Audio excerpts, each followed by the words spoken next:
The views expressed in this podcast are solely those of the speaker and do not necessarily represent the opinions of the Consumer Healthcare Products Association. When is the last time you talked to your neighborhood pharmacist? When it comes to self-care solutions, pharmacists can be an overlooked resource. They can offer advice not just about prescription drugs, but OTC medicine choices and dietary supplements. On today's CHPA Chat, how to make the most of that medicine expert behind the pharmacy counter. Welcome to CHPA Chat, conversations in the consumer healthcare industry with Anita Brikman.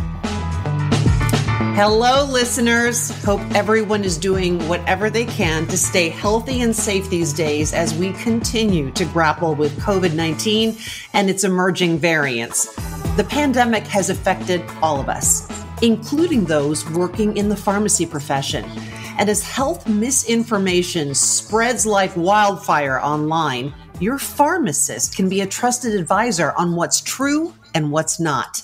Joining me to dive into this topic today is Dr. Wendy Mobley-Bukstein, Associate Professor of Pharmacy Practice at Drake University. Doctor, you are joining me from Des Moines, Iowa, so I believe I am chatting with a fellow Midwesterner. You are indeed. Yes, I am in Des Moines and we have lovely weather today. So it's welcomed from the long cold winter we had. Absolutely. And the weather is nice here in DC as well. So let's dive right in. How has the role of the pharmacist evolved beyond prescription management? And did the pandemic accelerate that change? Well, I can tell you, I've been a pharmacist for 20-ish years. And, when I was in school, we were talking about all of these great things. And it's taken a long time just to have this transition to show that the pharmacist really is that medication expert, that person that can really talk to you about the medications. We don't diagnose. That's not our job. Our job is to know, once you have a diagnosis, what medication would be best to use to make get the best benefit and to help you with whatever disease or disorder you might have. And so I would tell you that, certainly during COVID-19, we have seen the pharmacists really come into their own in being able to do a lot of things and having being that accessible healthcare professional that we've always really been, especially the community-based pharmacists. But, during the pandemic, pharmacies didn't close. We were just like all the other healthcare facilities out there. We were open, we were there, and we were ready to help, individuals in the community. So one of the biggest things, we can provide vaccinations. In some states now, we're also allowed to test and treat. So we can test people for COVID-19 and then provide an antiviral if that's something that's available for you in your state. So there are a lot of really great things that we can do. But like all other healthcare professionals, the pharmacist has really felt the pull on being able to provide those services as well as continue to fill prescriptions. Are pharmacists fielding more questions these days from people who have, been searching on the internet? They're not sure what's wrong with them. They're worried about COVID. There is a proliferation of information out there. Some of it's trustworthy, but a lot of it's not. Are you getting more questions like, what can I trust? Absolutely. Yes. We see a lot of that in the community pharmacy. I work in a doctor's office, and I would say that I get a lot of questions like that. Sometimes the residents or the attending physician will come in and they'll say, the patient just asked me about this and I don't know what they're talking about, and so we'll go in, we'll talk to them, try and find out, where did you find that information at and see, is it a credible site that they found the information from? Sometimes they're going and they're finding stuff on social media, they're seeing things in different places. And sometimes, that information is misinformation or information that's coming in from other places that has some truth to it, but not everything that's there is truth or science based. And so we're able to really help them find some credible information about, what may be going on with them at the time. And that is such an important resource. Now, I'm going to take this back to myself, and I'm hoping you can answer this. Sometimes when I walk into my neighborhood pharmacy, first of all, it has changed so much. There are so many more supplements. The way the whole drugstore is organized is so different now that we're coming through that pandemic, and self-care and your solutions are so front and center. But sometimes when I walk in, I can be a little overwhelmed. And if I have a question for the pharmacist, when I go back to the back of the store and I see that line of people, I think, how am I going to bother this person, right? This is not the end of the world solution I need, but I still have a question. What would you say to our listeners as far as encouraging them to get over any trepidation and make a point of talking to the pharmacist? Honestly, I think that you would make that person's day. That's as a professor at a university, that's what we're teaching the students. That's what we want them to feel like when anyone walks into that pharmacy and you're that person behind the counter, you're that trusted individual that has that knowledge and you want to share that with people. And so I would say it's not a bother to go and ask the pharmacist for a recommendation or ask a question where they can make a recommendation and say, it's over in aisle 5 and I'll be with you in just a moment when I can get out from behind the counter. Or perhaps they'll have someone working in the store that they can say, this is what I'm recommending. Could you show them where to find that at? So I think that there are a lot of ways that we can go about, trying to make sure that we're sharing that information that we have with those individuals coming in from the community. And what you're telling me is it doesn't have to be a question about a prescription medication. The pharmacist is willing and able to talk about the over-the-counter medicine options, the dietary supplements, et cetera. Right. And so, again, I teach in our self-care and non-prescription course at the college. So something very near and dear to my heart. And it's a required course for our students. Now, every pharmacy school is a little different. Sometimes it's an elective course that students can take. Other times it's included in their pharmacotherapeutic series that they may take during school. So all of the students are educated in a similar manner and they know about those things that are over the counter. So all of the over the counter medications, dietary supplements, herbal supplements, those types of things, they have information about all of those things. So good to know. When we talk about what you do see in the pharmacy aisles, over recent years, we have seen, I'm thinking of the allergy category, for example, a lot of medicines have switched, which is a big word in the consumer healthcare products industry. We're very big into switch from RX to OTC. We've seen medications switch and so many more options be available over the counter. What do you think that has done for self-care?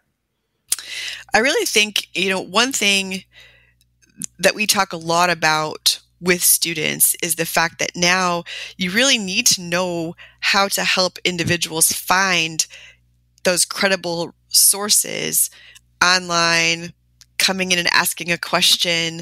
Even if they go to their prescriber's office, they may end up getting prescribed something that's over the counter. So then they have to go and try and find that on their own. So making sure that they're coming back and that they're asking those questions of the pharmacist is really important, especially if, the prescriber has written it on a piece of paper and said, here, go find this at the pharmacy. It's really important for us to make sure that we're giving them information. I think those RX to OTC switch items, obviously have been looked at through the Food and Drug Administration, the FDA, which is our body that approves drugs. And they've looked at it and they've said, these are safe and effective, and they're okay to be used over the counter. So now it's just a matter of helping people find which one is the best one for them. And so that's really something that I feel very passionate about as a pharmacist that I can help with, is I can say, okay, what time of day do you want to take your antihistamine for your allergies? Do you want to take it in the morning? Then we're going to try and find something that's non-sedating. If you want to take it at night, then maybe we'll find something else that perhaps could cause you to be a little tired. But then, maybe it will be working by the time you get up in the morning and you won't be sneezing your head off when you wake up. So there's a lot of different aspects to think about. And those are all questions that, if we're doing our job right, we're asking when the person comes in and we can help them find the right product for themselves. That is so great that you can help them customize it, because you're right. They may be going to a doctor, nurse practitioner, et cetera, but are told to seek an option that is actually over the counter. Mm-hmm. What about medication adherence, label reading? In this course you teach, what do you emphasize about the importance of, even though something is over the counter, it doesn't mean that, all the rules are out the window. You've got to follow what the instructions say. How do you really drive that home? So we talk a lot about, one, not over-treating. So finding out what symptoms the person has, making sure that when you're recommending a product, that you're recommending the product that only treats those symptoms. So there's a lot of products out there on the market that are combination products that contain more than one active ingredient. So really looking at that drug label and deciding, okay, do I need something for pain or fever? Check, that's in there. Do I need something for cough? Check, that's in there. Okay, so those two things work. Do I need something because I'm having sneezing or runny nose or postnasal drip where it's running down the back of your throat, that kind of thing? Is there something in there that helps with that? So making sure that we're, again, as you said before, kind of customizing that over-the-counter therapy for that person based on what's wrong at that particular time. And, the one thing I always tell students, avoid medicine head. Don't make your patient feel groggy and medicine-y because you've given them too much medication, that you're only treating what is actually going on with them at that time. No, none of us wants medicine head. Absolutely no. Not. Makes it much harder to function, as a working individual, as a mom. No medicine head. I love that. I'm going to take that away from this podcast. Now, I've heard also a lot about burnout within our medical profession and also a nursing shortage. Are we seeing the same thing in the pharmacy workplace, in the pharmacy workforce?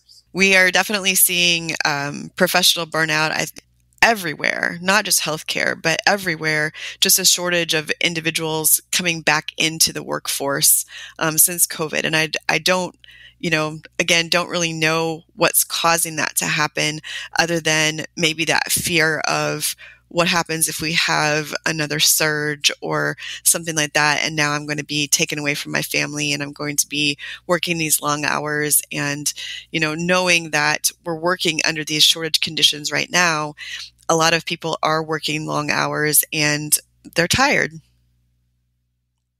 Yeah, they're definitely tired. So how do you give your students optimism and hope? I think the one thing for me is that, this has helped, again, the pandemic and the pharmacist's ability to be an accessible healthcare provider and seen that way. We've been trying for what's called provider status for quite a long time, probably the last 10 years or so, and have really not been successful in being added to the Social Security Act, which allows us then to be considered healthcare providers.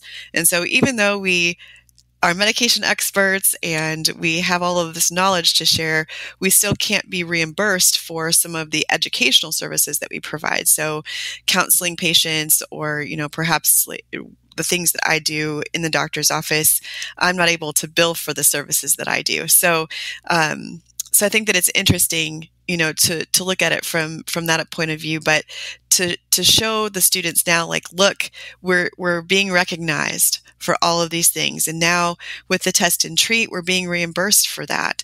And so I think it's just a matter of time where we show the value of what we can do and how we can help on that healthcare team that we will, be able to ensure ourselves provider status.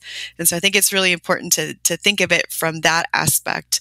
And I think most of my students come into pharmacy school wanting to help individuals. And so because they have that desire to help, I think that that's also one of those things that allows them to move forward.